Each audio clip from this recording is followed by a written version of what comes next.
So, the situation in Kenya is getting out of hand. Today is the 24th of June 2025. Tomorrow, we are anticipating the biggest and hopefully the most life-changing protests in the country, aka Maandamano. Now, we've always been scorned by the government that we chose, and citizens of Kenya are taking matters into their own hands because every time we plan on having a peaceful demonstration, we are sent goons in the midst and they end up looting and destroying property. Kenyans are now taking matters and it ends up in casualties as well. So this time round, Gen Zs are doing it again.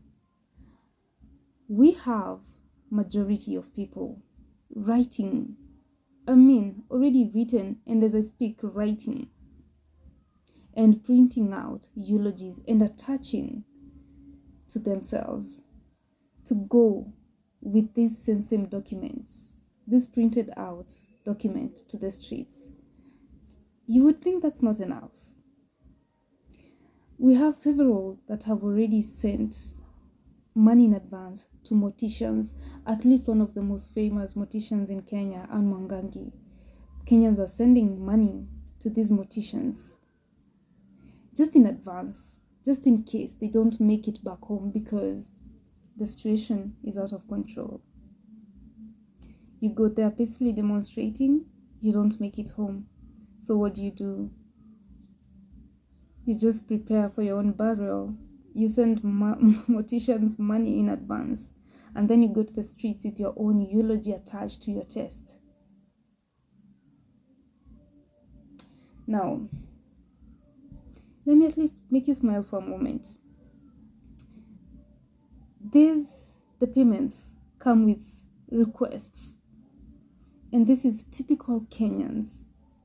Request because we are fed up of everything. So the best we can do is actually make joke or make fun of everything.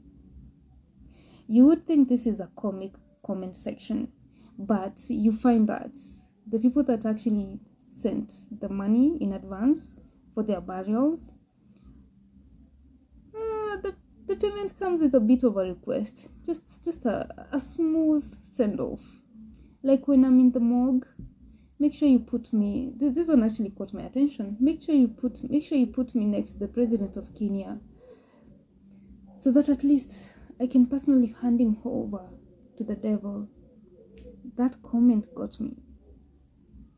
Another comment said, when you're handling me, please don't lock eyes with me. I'm quite shy. This is my very first time here. In a morgue, another one went ahead and said, when you're preparing my bum, please don't scratch me a lot with a scratcher like a brush.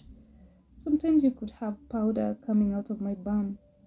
Another one said, when you're handling me, put me next to a window. I want to see Nyash for the very last time. This is typical Kenyan behavior, crying for help. You would think it's comedic, but it's not. It's just that the situation, we cannot control the situation, and so what do?